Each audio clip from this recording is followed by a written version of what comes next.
사막을 에덴으로 만드시는 하나님이란 제목으로 함께 은혜 나누겠습니다. 여러분들은 사막에 가보신 적이 계십니까? 생텍스베리라는 사람이 있죠. 어린 왕자를 쓴 생텍스베리는 이 사막에 대해서 아주 예찬을 했어요. 사막이 아름다운 건 어딘가에 샘이 숨어 있기 때문이다, 이렇게요. 오아시스를 말하는 것 같아요. 다 건조하잖아요. 물 한 방울 없잖아요. 그래서 거기는 사람이 살 수 없어요. 아니, 어떤 생명도 제대로 살기는 쉽지가 않은 것 같아요. 자세히 보면 있다고는 하는데 어렵습니다. 모든 게 다 길인 것 같고요, 모든 게 다 길이 아닌 것 같아요. 사막, 이런 사막 속에 많은 사람들은 많은 묵상을 한 것 같아요. 이런 말을 하는 사람도 있어요. 사람들은 화창한 날씨를 고대하지만 매일 좋은 날씨가 되면 사막이 된다. 미국의 어느 작가가 한 말인데 그렇잖아요. 우린 맨날 좋은 날씨 있기를 원하잖아요. 어제 저녁에는 막 돌풍이 불어가지고 낙엽 때문에 물이 빠지질 않아서 순간 긴장을 했던 것 같더라고요. 그런데도 오늘 많이 오셨네요. 여러분들 가정은 평안하시죠? 네. 이렇게 갑자기 비가 오고 갑자기 이럴 때 우리는 놀라는데요, 이게 필요한 거라는 거예요. 날마다 햇빛이 쨍쨍하면 얼마 안 있으면 사막이 된답니다. 그러니까 이 사막을 보면서 많은 사람들이 생각을 합니다. 그림에도 보여드리는 이 사막, 여러분들은 아마 가보신 적이 많이 없을 것 같아요. 그림 좀 보여주세요. 내가 사인 주는데. 사막이야, 나와라. 사막 좀 보여주세요. 예, 그렇게. 잘했어요. 잘했어요. 그래, 그렇게 해달라는 거예요. 그 다음에 광야 좀 보여주세요. 예, 이렇게. 광야는 뭐냐면 사실은 사막하고 같이 쓰이기도 해요. 근데 그림처럼 완전 다르죠. 그래서 사막과 광야를 구분하는 데 있어서 사막은 비가 와도 농사를 지을 수가 없다 하는 거예요. 사막도 간간히 비는 온답니다. 그런데 광야는 비만 오면, 습지가 되면 푸른 초장이 될 수 있다는 거예요. 실제로 광야에는 그런 건기나 우기에 따라서 실제로 파래졌다가 노래졌다가 그러나 봐요. 그래서 성경에 보면 사막이라는 비유도 많이 나오고 광야라는 많은 비유들이 있습니다. 여러분들 스스로를 볼 때 나는 사막 같은 삶을 살고 있다, 나는 광야 같은 삶을 살고 있다, 이렇게 말씀들 하시겠는데, 진정으로 사막으로 생각하신다면 정말 거기에는 너무나 어려운 일이 되겠습니다. 그러나 광야 같은 인생은 그래도 좀 더 희망적일 수 있어요. 그런데 원래 주님께서 사막을 창조하셨을까요? 광야를 원래 창조하시려고 하셨던 걸까요? 그렇지 않지요. 하나님은 에덴을 창설하셨습니다. 그런데 우리가 죄를 지어서 결국은 저런 사막도 나오고 광야도 나온 것입니다. 주님은 우리를 향한 놀라운 뜻이 계십니다. 풍성한 계획을 가지고 계십니다. 우리 교회를 세우실 때도 주님께서는 에덴 동산같이, 여호와의 동산같이 만드시려고, 복음의 동산으로 만드시려고 세우신 줄 믿습니다. 사막 같은 우리들의 삶에 찾아오셔서 우리가 주님의 거룩한 동산으로 만들어진 것인 줄 믿습니다. 그래서 저는 오늘 사막을 에덴으로 만드신 하나님의 뜻을 깨닫기 원합니다.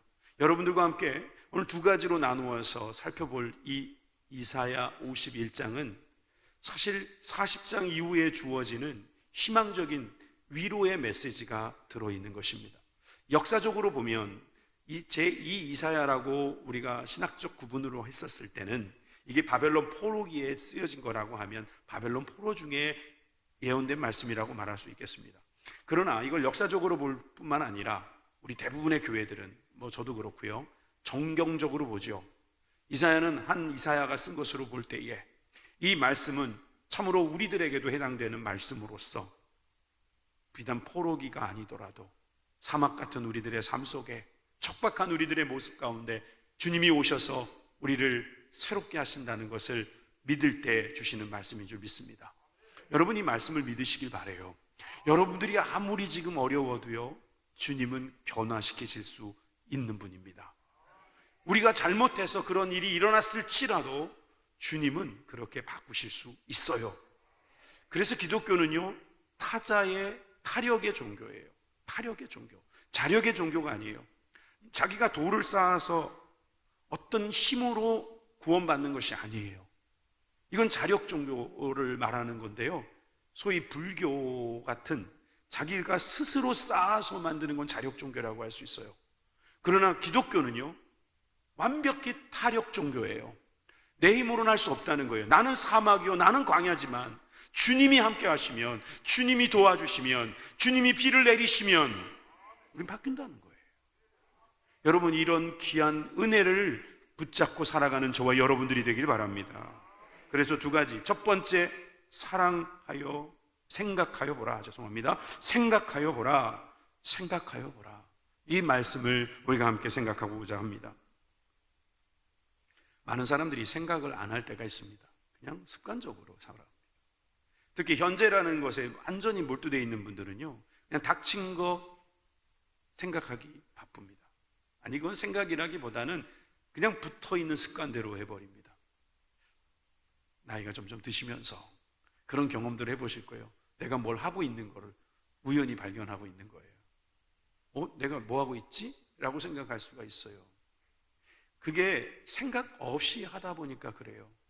제가 아이들이 그러더라고요. 왜 이렇게 시간이 안 가는지 모르겠다고요. 아이들이 그래요, 아이들이. 근데 어른들은요, 왜 이렇게 시간이 잘 가는지 모르겠대요. 왜 이러죠? 같은 나라에서 살고 같은 공기 먹고 사는데 왜 애들은 시간이 안 간다고 그러고 어른들은 시간이 잘 간다고 할까요? 애들은 생각이 많은 것 같아요. 근데 어른들은 워낙 인생을 살다 보니까 그냥 자연스럽게 하는 게 많아요. 생각 없이 가는 거예요. 아니면 생각이 너무 많아서일 수도 있겠어요. 그래서 시간이 더 빨리 가요. 전 요즘에 50km로 갑니다. 여러분들은 몇 킬로로 가십니까? 얼마나 빠른지 몰라요. 그런데 여러분, 생각해보라, 생각하여 보라, 이 말씀은요, 하나님의 권면입니다. 하나님께서 오늘 우리에게 주시는 첫 번째의 명령은, 당부는 생각하여 보라 하는 거예요.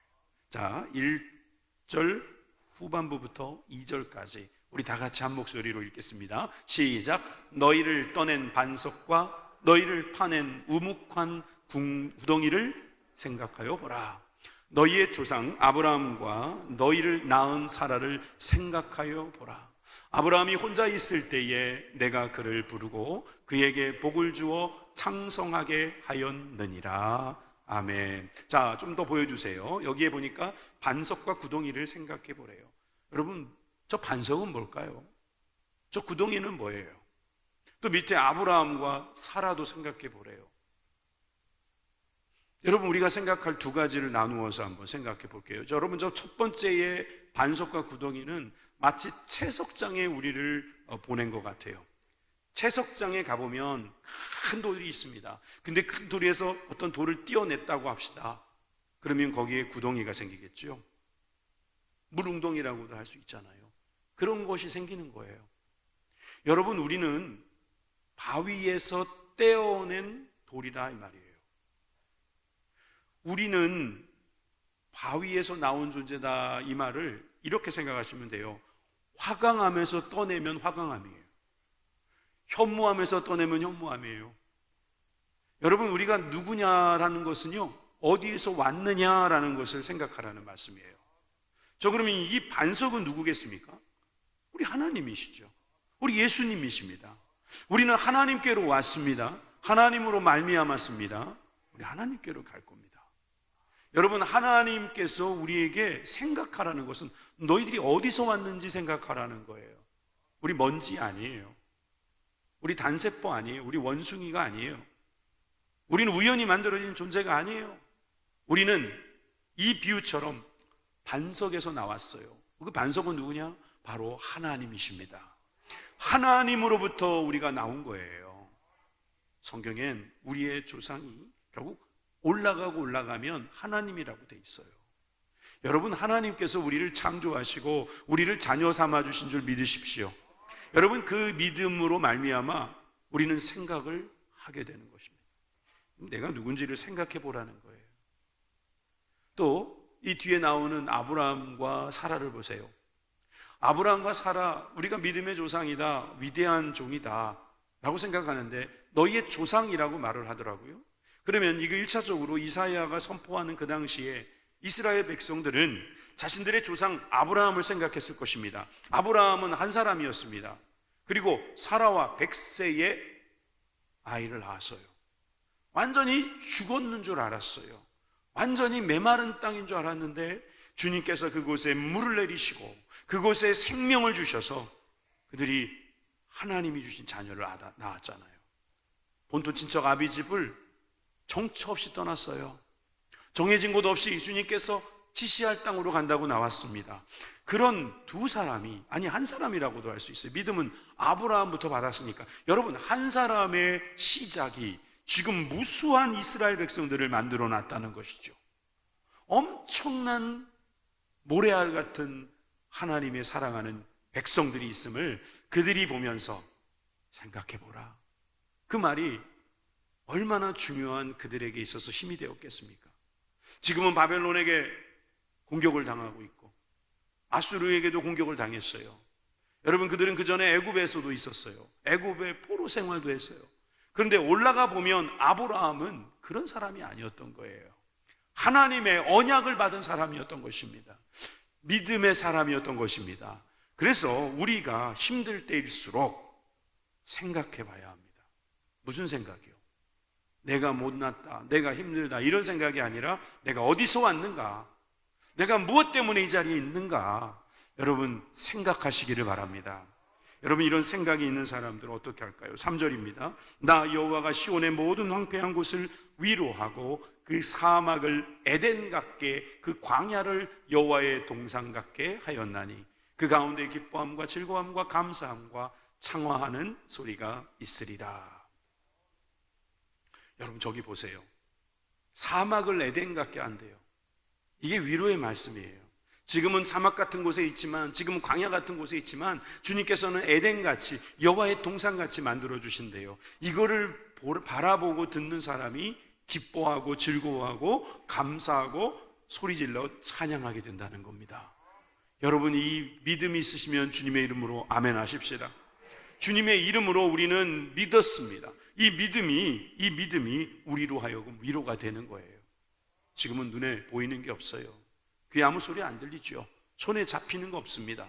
그런데 우리에게 주신 이 말씀이 있기 때문에 우리는 다시 한번 생각하게 되는 겁니다. 아, 하나님은 나에게 약속하셨지. 여러분, 아브라함에게 약속하신 것은 여러분들에게도 약속하신 거예요. 왜요? 우리의 조상이니까요. 우리의 믿음의 조상이니까요. 그분에게 약속된 것이 우리에게 유산으로 이어져 온 것입니다. 그렇다면 우리에게도 주님께서 복을 주신다고 약속하신 겁니다. 이 복을 믿으시기를 주님의 이름으로 축원합니다. 오늘 설교는 어찌 보면 굉장히 단순할 겁니다. 생각하세요. 우리가 생각하지 않으니까 자꾸 놓치는 거예요. 생각하지 않으니까 잊어버리는 거예요.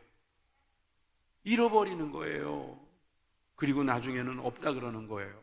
근데 생각해 보십시오. 주님께서는 우리를 광야로 보내신 이유가 있다고 하셨어요.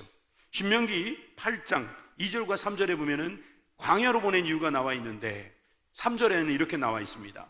너를 낮추시며 너를 줄이게 하시며 또 너도 알지 못하며 내 조상들도 알지 못하던 만나를 내게 먹이신 것은, 그러니까 그 전에 애굽에 있을 때는 만나 같은 거 없었어요. 노예였지만 그래도 먹고 사는 데는 크게 문제가 없었어요. 사람이 떡으로만 사는 것이 아니요 다 같이 여호와의 입에서 나오는 모든 말씀으로 사는 줄을 내가 알게 하려 하심이니라. 아멘이십니까? 여러분, 우리 주님께서 광야로 가게 해서 우리를 낮추시는 거예요. 아, 우리 힘으로는 안 되는 거구나. 아니, 저는요, 목사님 자꾸 광야 해서요 실감이 안 납니다. 저는 요즘에 너무 잘 먹고 있습니다. 소화도 잘 되고요, 살이 찌는 게 좀 문제입니다. 제 말하는 것 같네요. 요즘에 그냥 운동이 줄어가지고요 자꾸 몸이 일어요. 이럴 때는요 제일 좋은 방법이 있어요. 광야로 가는 거예요. 근데 부천에 광야가 있습니까? 없지요. 그럼 어떻게 하면 되는 줄 아세요? 금식하면 되는 거예요. 금식하면 광야예요. 어떤 목사님이요, 부부싸움하는 분한테 상담을 하는데 직국계도 이렇게 이야기했답니다. 5일 동안 금식하고 오세요. 부부싸움하던 두 사람이 5일 동안 금식하고 와가지고 사이가 그냥 좋아져서 왔더래요. 깨달았다는 거예요. 배고프니까 아무 생각이 없더래요. 우리가 지금 생각해야 되는 이 시점에서 내가 얼마나 연약한 존재인지를 굶어보니까 알겠더라는 거예요. 광야 가면 낮춰지는 거예요. 광야 가면은 우리는 결국 줄이는 거예요. 거기에서 공급받는 게 뭐예요? 만나라는 거죠. 그 만나는 단순히 입으로 들어가는 만나뿐만이 아니라 이것이 바로 하나님이 공급하시는 것이라는 믿음인 줄 믿으시기 바랍니다. 여러분, 하나님이 공급하시는 것은 입으로 들어가는 것뿐만 아니라 귀로 들어가는 것, 눈으로 들어가는 것 다 주님께서 주시는 만나입니다. 이 만나를 받을 때에 어떻게 되느냐? 신명기 30장 14절에 이 광야길을 간 사람의 결국은 이렇게 되는 거예요. 오직 그 말씀이 내게 매우 가까워서 내 입에 있으며 내 마음에 있은즉 내가 이를 행할 수 있느니라. 그래서 광야는 미드바르, 말씀은 다바르라고 하는 거예요. 히브리인들은 광야를 생각하면 말씀이란 단어가 떠오를 수밖에 없는 거예요. 광야에 가니까 주님이 더 가까이 계시는 거예요. 내 입에 들어오시는 거예요. 주님께서 만나러 내 입에 들어오시는 거예요. 여러분, 이렇게 되니까 그 사람은 더 생각할 수밖에 없는 거죠. 그래서 오늘 읽었던 이 말씀에서 우리는 광야 같은 인생, 광야 같은 교회를 우리는 만나게 되는 것입니다. 사도행전 7장 38절에 시내산에서 말하던 그 천사와 우리 조상들과 함께 광야 교회에 있었다라고 말했습니다. 또 살아있는 말씀을 받아서 우리에게 주던 자가 이 사람이다. 이 모세에 대한 이야기를 하는 건데요, 그 광야는 교회였다. 그리고 그 교회에서 살아있는 말씀을 받았다. 여러분, 살아있는 말씀을 받은 사람은 내가 어디에서 왔으며 무엇 때문에 사는지를 알게 되는 것입니다. 그래서 51장 1절에 보면 먼저 나온 말씀이 바로 이거였어요. 의를 따르며 여호와를 찾아 구하는 너희여. 다시요. 의를 따르며 여호와를 찾아 구하는 너희여. 우리들은 바로 의를 따르며 여호와를 찾는 사람들인 줄 믿습니다. 그런 사람은 뭐 하라고요? 들을지어다. 생각이 안 되면 들으세요. 먼저 들으시면 생각이 됩니다. 하나님의 말씀을 들은 사람은 내가 어디서 왔는지를 생각할 수 있게 됩니다. 하나님께서 나에게 무엇을 지시하시는지 알게 됩니다. 생각하는 사람에게 주어지는 특권인 것이죠. 그래서 4절과 5절의 말씀에도 보니까 내 백성이여 내게 주의하여 내 나라에 내게 귀를 기울이라. 주님께서 이 신탁의 말씀을 통해서 우리들에게 주시는 명령입니다. 내게 귀를 기울여라. 하나님의 말씀에 귀를 기울이는 것, 이는 율법이 내게서부터 나갈 것임이라. 내가 내 공의를 만민의 빛으로 세우리라. 내 공의가 가깝고 내 구원이 나갔은즉 내 팔이 만민을 심판하리니 섬들이 나를 앙망하여 내 팔을 의지하리라. 여러분, 주님께서는 공의와 구원의 하나님이 되십니다. 결국 우리를 심판하실 것입니다. 그러니 우리가 의지할 것은 주님밖에 없음을 알게 됩니다. 어떻게 이게 가능합니까? 주님의 말씀을 들었기 때문입니다. 모르는 사람들은 끝까지 모릅니다. 왜냐하면 듣질 않았기 때문입니다. 들어야 합니다. 그래서 우리 여러분, 기독교는요, 타력의 종교이자 주님이 주시는 말씀의 종교입니다. 말씀을 듣지 않는 사람은요, 자기 스스로 자기가 잘해야지 되는 줄 알아요. 근데 자기가 잘하는 건 중요한데 그것만 갖고는 구원이 안 돼요. 그러니까 자꾸 쓰러지면서 낙심하면서 이게 뭐냐고 나중에는 한탄하면서 허망한 인생을 마무리 지을 수밖에 없죠. 그러나 하나님께서 우리에게 주시는 말씀을 믿는 사람은 그래? 진짜 이게 사실일까? 그래, 사실이구나. 믿어지면서 그 사람의 인생은 달라지는 거예요. 생각하여 보라. 이따가 우리 그 찬양 불렀으면 좋겠어요. 받은 복을 생각해 보아라. 세워보아라, 이 말이에요. 세워보아라. 안 세워보아도 알긴 아는데 생각해 보라는 거예요. 생각해 보라. 누가 감사하는 줄 아세요? 생각하는 사람이 감사하는 거예요. 그래서 영미권 사람들은 그걸 알고요, 땡큐라는 말을 think에서 찾았어요. 생각해 보니까 고마운 거예요. 아무 생각 없이 그냥 받고 가는 사람도 있어요. 근데 받고 이거 나한테 주지 않아도 되는 건데, 이건 당연한 것이 아닌데 라고 생각하면서 띵크하니까 땡크가 되는 거예요. 다음 주 우리 추수감사주일이에요. 우리 추수한 거 없잖아요. 도리어 다 버렸잖아요. 놓친 것도 많잖아요. 실패도 많이 했잖아요. 자, 그러면 여러분, 우리는 추수한 것만 감사하는 사람이 되어야 된다는 말입니까? 아닙니다. 생각해 보세요. 안 주신 것이 감사한 거예요. 놓치게 하신 게 감사하신 거예요. 그게 왜 그런 줄 아시죠? 그거는 하나님께서 더 좋은 것을 주시려는 뜻이 있다는 것을 생각했기 때문입니다. 본토 친척 아비집을 떠난 것은 버린 건데, 근데 감사할 수 있어요? 왜 감사할 수 있어요? 주님이 주실 땅이 있다니까, 주님이 가르쳐 줄 곳이 있다니까, 그것 때문에 감사할 수 있는 거예요. 이것이 믿음입니다. 이것이 여호와를 찾아가는 사람들의 믿음인 줄 믿으시기 바랍니다. 그래서 여러분, 우리는 주님의 말씀에 주의하여 귀를 기울이는 백성이 되어야 될 줄 믿습니다. 10절입니다. 다 같이 10절 시작. 누구든지 너희 중에 여호와를 경외하며 그의 종의 목소리를 청종하는 자가 누구냐? 흑암 중에 행하며 빛이 없는 자라도 여호와의 이름을 의뢰하며 자기 하나님께 의지할지어다. 아멘.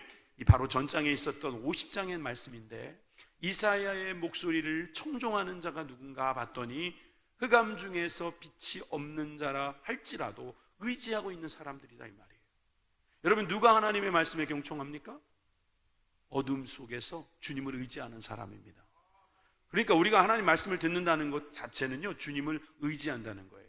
주님을 의뢰한다는 거예요. 신뢰한다는 거예요. 믿는다는 거예요. 보이지 않는 하나님을 어떻게 믿습니까? 보이지 않는 하나님을 어떻게 의지합니까? 말씀을 듣는 것을 의지한다고 주님은 인정하신 것입니다.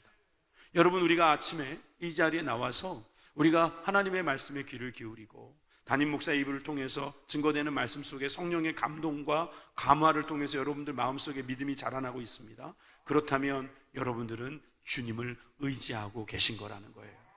주님을 의지하는 사람은 생각하게 돼요. 그 생각으로 말미암아 6절의 말씀처럼 너희는 하늘로도 눈을 들고 그 아래 땅도 살피게 되는 거예요. 그러면 하늘이 연기같이 사라질 날, 땅이 옷같이 헤어질 날, 거기에는 사는 자들이 하루살이같이 죽을 것이고 나의 구원은 영원히 있으며 나의 공의는 패하지 않을 것이라는 하나님의 말씀만이 영원한 줄 믿습니다. 여러분, 이 구원의 공의의 하나님을 믿으시는 저와 여러분들 되시기 바랍니다. 여러분들, 우리는 믿음의 사람들입니다. 그러므로 여러분, 이 사막 같은 세상, 그리고 이 광야 같은 세상에서 주님의 계획을 우리는 믿고 있지요.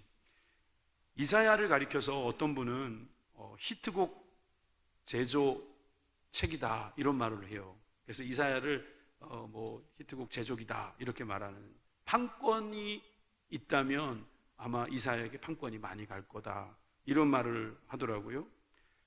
우리 젊은이들이 많은 부르는 찬양, 불은 마르고 꽃은 시들어, 이런 찬양이 있어요. 이사야 40장 8절이에요. 43장 18절에 19절에 보면 이전 일들은 생각지 말고, 이런 찬양이 있어요.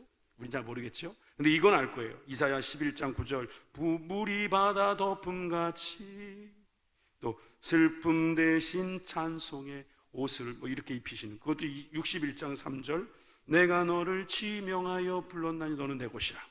이것도 43장 1절, 복음 들고 산을 넘는 자들의 52장 7절, 일어나라 주의 백성 빛을 발하라. 이거 60장 1절. 그리고 이사야 11장 6절과 오늘 본문 51장 3절에 이런 찬양이 있습니다. 이 찬양을 우리가 같이 듣고 두 번째 말씀, 두려워하지 말라는 말씀을 함께 듣도록 하겠습니다. 찬양하십시다.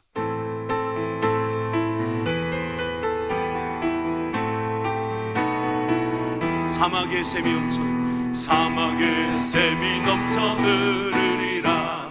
사막에 꽃이 피어 향내 나리라. 주님이 다스릴 그나라가 되면 사막이 녹동산 되리. 사나으리 어린 양과 뛰놀고 어린이들 함께 뒹구는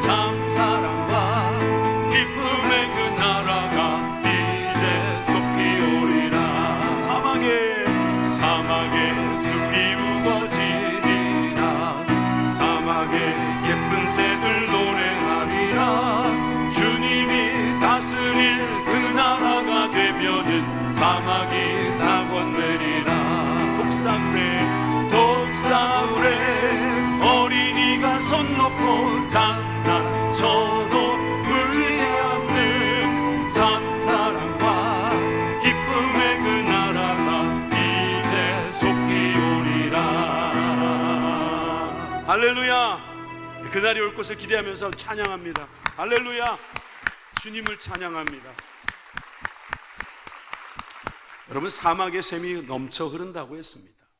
여러분, 광야에 주님의 동산이 세워진다고 하는 것입니다. 여러분, 이 믿음으로 살아가는 저와 여러분들이 되시기를 바랍니다. 그런 사람들은 두려워하지 않아야 돼요. 그래서 두 번째, 두려워하지 말라. 여러분, 두려워하지 않는 것이 얼마나 우리들에게 큰 믿음인지 몰라요. 저도 두려움이 있고요, 여러분들도 두려움이 있어요. 여러분들이 만약에 병원에 갔는데 의사 선생님이 갑자기 고개를 갸우뚱 하면서 조직 검사 한번 받아봅시다. 가슴이 그냥 철컹하고 내려앉고 얼마나 걱정이 되겠습니까? 막 전화할 겁니다.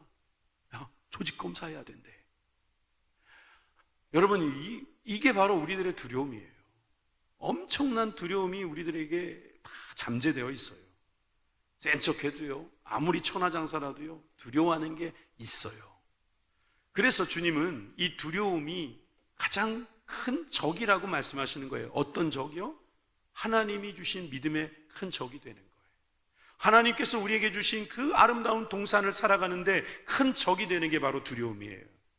자, 오늘 본문 중에 읽진 않았습니다만은 51장에 보면 7절과 8절에 이런 말씀이 있어요. 의를 아는 자들아, 마음에 내 율법이 있는 백성들아, 너희는 내게 듣고 그들의 비방을 두려워하지 말라. 그들의 비방에 놀라지 말라. 옥같이 좀이 그들을 먹을 것이며 양털같이 좀벌레가 그들을 먹을 것이나 나의 공의는 영원히 있겠고 나의 구원은 세세에 미치리라. 아까 주셨던 말씀하고 거의 비슷한 말씀인데 그 차이는 이거예요. 비방, 사람들의 그런 말에 우리가 두려워할 필요가 없다는 거죠. 사람들이 말하는 거 듣고 우리가 얼마나 두려워하는지 모릅니다. 그 다음에 일어날 일을 상상합니다. 그리고 내 나름대로 스토리를 전개합니다. 그리고 나서 두려움에 휩싸여 버립니다. 그런데 주님은 시편의 말씀을 우리에게 들려주십니다. 시편 31편 19절, 18절에서 19절, 교만하고 완악한 말로 무례히 의인을 치는 거짓 입술, 이것이 말 못하는 자 되게 해달라고 기도하는 모습을 보여주십니다. 주를 두려워하는 자를 위하여 쌓아두신 은혜, 곧 주께 피하는 자를 위하여 인생 앞에 베푸신 은혜가 어찌 그리 큰지요 찬양하고 있습니다. 여러분, 이 말씀대로 우리가 정말 어처구니 없는 일로 인해서 비방을 받을 때 그 비방을 통해서 두려워할 필요가 없다는 거예요. 아니, 그 사람이 굉장히 힘이 있는 사람이고 뭔가 역할을 하는 분이기 때문에 조심해야 됩니다. 물론 필요합니다. 그렇지만 두려워하는 것, 그리고 그 일로 인하여서 놀라는 것, 그것은 주님 보실 때에는 있을 필요가 없는 거라는 거예요. 여러분, 두려워하지 마세요. 두려워하지 마세요. 아니, 그렇잖아요. 교회가 그동안 급성장을 해왔어요. 한국 교회가. 그 급성장에 맞춰서 우리 교회도 그때 개척이 된 거고, 정말 한국 교회의 가장 급성장하던 70년대, 80년대, 90년대까지 우리 교회가 급성장을 이루었는데, 우리 후손들을 보십시오. 우리 자녀들 보세요. 아마 여기 계신 분들 중에서 자녀들이 우리 교회에 안 나오고 계신 분들이 절반 이상은 될 거예요. 그럴 때마다 야, 이건 나 어떡하지? 여러분, 두려워하지 마세요. 염려하지 마세요. 여러분들이 전도를 나가봤더니 막 사람들이 뭐라 그래요? 두려워하지 마세요. 놀라지 마세요. 왜냐하면 이건 당연한 거예요. 성경에도 이걸 예고하고 있잖아요.